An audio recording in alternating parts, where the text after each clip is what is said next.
आइए हम आज बहुत मज़ेदार बात करें। हमारे देश में राजनीतिक नाटक नौटंकियाँ चल रही थी। संघ भी है, नाजी गुजराती गैंग भी है, तो और अनेक अनेक प्रकार के नाटक नौटंकियाँ कर रहे। होने दो, संसद में भी नाटक नौटंकी हो रही है, बिहार में भी नाटक नौटंकी हो रही है, सुप्रीम कोर्ट में भी चुनाव आयोग की नाटक नौटंकी जारी है। पूरे देश में नाटक नौटंकी जारी है। ये धर्मपालिका में भी है ना, यहाँ तो अजीबो गरीब प्रकार की नाटक नौटंकियाँ जारी। क्या करें, अब देश की जनता का मनोरंजन तो करना है ना, इसलिए सभी ने सोच लिया कि नाटक नौटंकियाँ करो और मजे लो। आइए सबसे पहले हम बात करते हैं, हम तो कभी से बार बार ये बात कह रहे हैं कि मोदी की निगाहें राष्ट्रपति पद पर है। अब उसका खुलासा हो रहा है, वो कर रहे हैं, और हो सकता है कि राष्ट्रपति मुर्मू है ना, कल ही हटा दी जाए, एक दो दिन में हटा दी जाए। वे उनको इतना मजबूर कर दिया जाएगा कि वो त्याग पत्र दे दें। ठीक है, यदि उसने मुर्मू ने त्याग पत्र दिया तो फिर राष्ट्रपति कौन बनेगा, ये भी एक अहम सवाल है। उपराष्ट्रपति का पद खाली है, और यदि मुर्मू ने त्याग पत्र दे दिया तो राष्ट्रपति कौन बनेगा, इसके बारे में भी जरा सोच लीजिए। तो उसकी निगाह मोदी पर है कि वो मोदी कार्यवाहक राष्ट्रपति भी बन जाएंगे। ठीक है, हाँ, होगा, बनने दो। और इसका संकेत हमें कैसे मिला कि संघ और गुजराती गैंग के बीच बहुत रस्साकसी चल रही थी सत्ता के संगठन की। जब गुजराती गैंग के तेवर हल्के पड़े, वो कमज़ोर नज़र आई, तो उसने भी दाव खेला। उसने संघ पर भी हमले कर दिए, खूब नाटक कर दिए, इतने कर दिए कि संघ को अब कहीं न तिल मिला उठा के अब क्या क्या जवाब दे नहीं दे।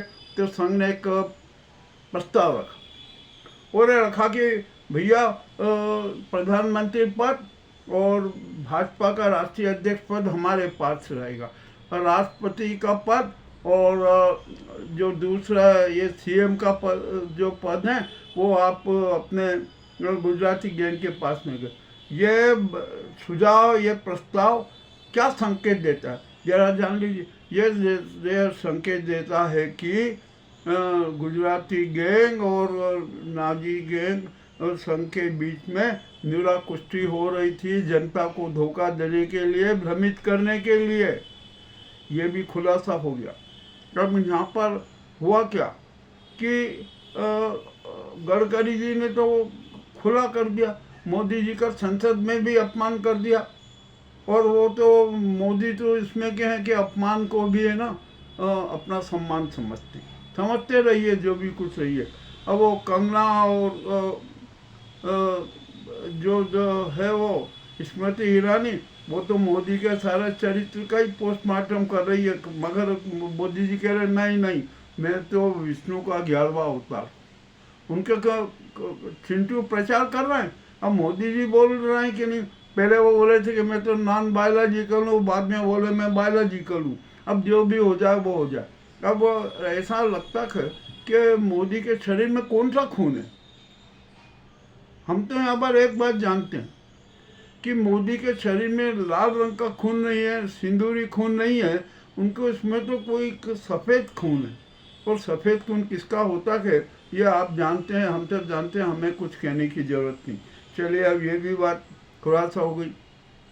अब आई हम संसद में, जब मोदी जी लच्छेदार भाषण दे रहे, घुमावदार भाषण देते, पानी पी पी कर भाषण दे रहे थे, जनता को भ्रमित करने वाले भाषण दे रहे थे, तो आसंदी पर बैठे ओम बिरला बड़े खुश हो रहे थे, मुस्करा रहे थे वानी मन कि वाह क्या अच्छा बोल रहे। उधर जब विपक्ष के हंगामे हुए, शोरगुल हुआ, तो बड़े विचित्र हो गए कि अरे ये क्या हो गया, मेरा तो सारा जो हंसना मुस्कुराना सब बेकार चला गया। खैर ठीक है, जो भी हो गया, इस पर भी हमें को अब तो यहाँ पर अमित शाह और ओम बिरला में भी कुछ तनाते नहीं होगी। रात को मीटिंग की, और अब तो ऐसा लगता है कि ओम बिरला भी त्याग पत्र देंगे। राष्ट्रपति का त्याग पत्र, इधर ओम बिरला का त्याग पत्र, और इसी के साथ साथ भाजपा के 35 सांसद जो संघ समर्थित हैं वे भी त्याग पत्र दे रहे। राजनाथ ने भी मन बना लिया, त्याग पत्र दे दिया, भैया गडकरी के लाइन में खड़े हो गए, उनके साथ हो। अब बच्चे कौन है? रिजिजू। रिजिजू जी भी अब त्याग पत्र दे देंगे। और डाबोल है ना, डाबोल को भी पद छोड़ना पड़ेगा। डावेल का भी झूठ पकड़ा गया। डाबोल ने इस पर कहा था कि ऑपरेशन सिंदूर के समय भारत के किसी भी मकान के खिड़की का एक कांच तक नहीं फूटा। तो भैया वो 26 लोग कैसे मर गए कुछ समझ में नहीं आया, हमारे विमान कैसे गिरे, क्या गिरा। तो अब ये डाबोल जी की भी छुट्टी होने वाली है, क्योंकि जो नाजी गैंग से जिन ने जो दुश्मनी ली उसके खिलाफ बोला और उसको फंसाने की कोशिश की और वो नाजी गैंग बुरी फंसी भी, तो उसके कारण अनेक लोग विचलित होकर सबको त्याग पत्र देना पड़ेगा। दे देंगे, कोई दिक्कत नहीं है। इधर नीतीश और नायडू ने भी आंखें टेढ़ ली और स्पष्ट कह दिया कि हमारा इस मोदी सरकार को समर्थन नहीं है। अब जब मोदी सरकार को समर्थन नहीं है, ये आपत में आ गई, तो अब ये इस सरकार को गिरना पड़ेगी। और राष्ट्रपति मुर्मू है ना, यदि एक खेला कर जाए जिसका कि हम बार बार जिक्र कर रहे थे कि राष्ट्रपति वो देश के वर्तमान हालत को देखते हुए राष्ट्रपति शासन लगा दे, नाजी सरकार को तत्काल भंग कर दे, मोदी जी ने जो 367 करोड़ की राशि से जो विदेशों का आनंद लिया है ना, उसका सारा विवरण भी मांग ले, उनका रास्ता बिल्कुल साफ हो जाएगा, राष्ट्रपति शासन हो जाएगा। अब केयर टेकर पीएम बनाने के लिए भी उन पर दबाव पड़ेगा, मगर वो मानेगी नहीं और CDS को भारत का केयर टेकर पीएम बना दीजिए।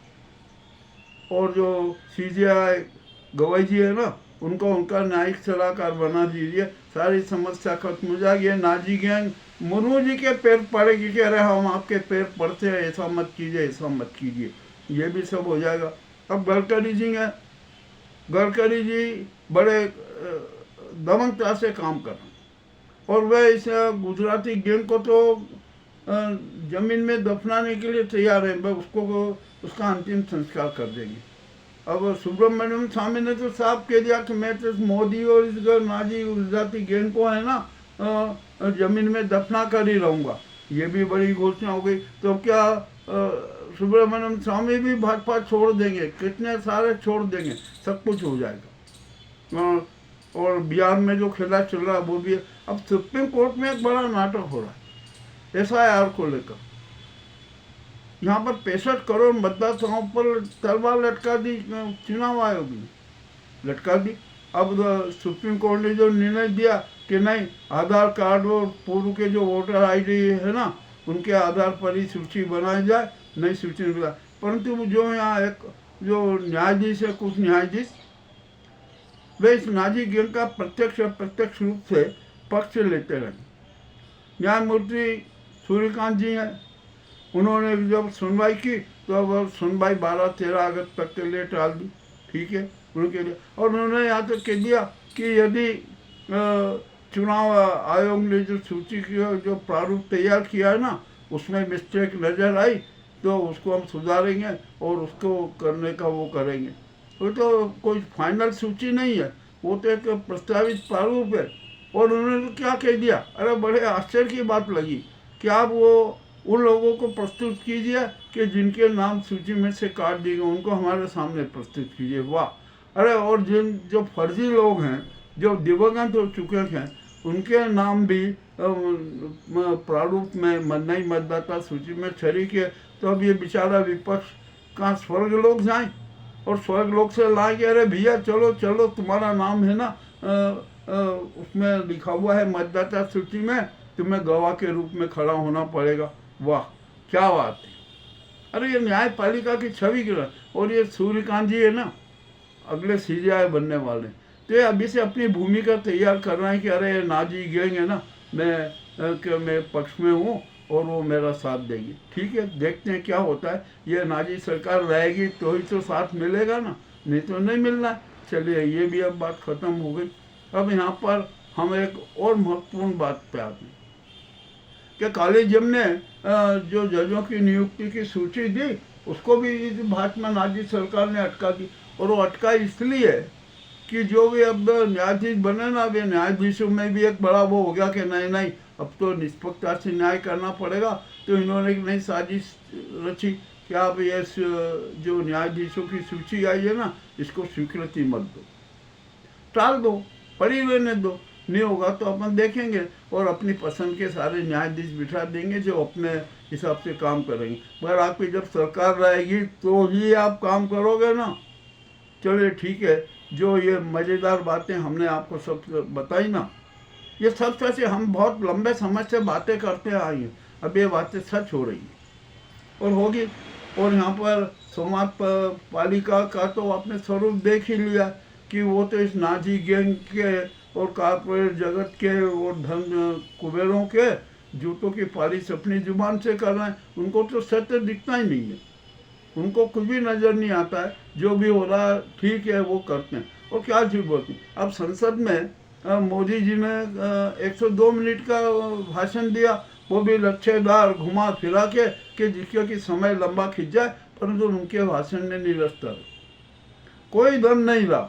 जो सच बात कहना थी वो सच उन्होंने नहीं बताया। अब मोदी जी ने 102 मिनट का भाषण तो दे दिया, ट्रम्प ने और उल्टा उन पर हमला कर दिया। अब ट्रम्प ने तो भारत को धोख दे दी कि अरे यदि ये व्यापार समझौता नहीं हुआ ना तो 25% का टैक्स लगेगा। वाह क्या बात है। और ये मोदी जी ने तो वहाँ नाम ही नहीं लिया संसद में कि ये जो युद्ध विराम हुआ था ना, ये उसमें ट्रम्प की वजह से नहीं हुआ, तो हमारी वजह से हुआ। अरे अब क्या बताएं, ट्रम्प ने तो 26वीं बार कह दिया कि जो ये युद्ध विराम है वो मैंने करवाया। अब और मोदी की हिम्मत नहीं कि वो ट्रम्प का नाम ले सके, वो ट्रम्प के खिलाफ बोल सके, नहीं बोलेंगे। और मोदी जी का जो असली स्वरूप है ना, वो अमेरिकी परस्त, वो अमेरिका के प्रति ही वफादार हैं, न भारत के प्रति न भारत की जनता के प्रति। और हमारे यहाँ सनातन धर्म की तो क्या धज्जियाँ उड़ रही है। अब आप जानते ही है, कहीं कहीं कांवड़ यात्रियों के उन्माद नजर आ रहे, सब कुछ हो रहा। अरे देश में सब कुछ उल्टा पुल्टा हो रहा है। ये आज की जो रोचक बातें थी हमने आपके सामने प्रस्तुत की, आपको कैसी लगी हमें अवश्य बताएं। हम आपसे यह नहीं कहेंगे कि आप हमारे चैनल को सब्सक्राइब कीजिए। यदि आपको पसंद आता है तो लाइक कर दीजिए, सब्सक्राइब करिए, नहीं आता है तो मत कीजिए, कोई खास बात नहीं है। हम तो अपना जो करते हुए है, अपना धर्म है कि सच सबके सामने रखते ही रहेंगे, रखते आएंगे, रखते ही रहेंगे। हमें किसी से डर नहीं, हम किसी के गुलाम नहीं, किसी के बंधुआ मजदूर नहीं। और हम ना कोई पूर्वाग्रह रखते हैं। जैसे ये मोदी पूर्वाग्रह रखकर संसद में कांग्रेस, नेहरू, ये वो सत्य प्रस्तुति करने की बजाय ये पूर्वाग्रही उद्बोधन देते रहे, इससे उनकी छवि खराब। अब ये मोदी जी को पीएम पद पे रहने का अधिकार है नहीं, समाप्त हो गया। और नौ राष्ट्रपति पद पे बैठेंगे, हम ये भी स्पष्ट घोषणा कर देते हैं। अब तो उनको आराम करना चाहिए, राजनीति से संन्यास लेना चाहिए। और अमित शाह की तो और फजीहत होना है, उन पर तो और प्रकरण चलना है। और गडकरी अभी मोदी को, अमित शाह को है ना न्यायालय में खड़ा कर देंगे, वहाँ उनकी और फजीहत होना है। बस इतना जान लीजिए। बहुत बहुत धन्यवाद।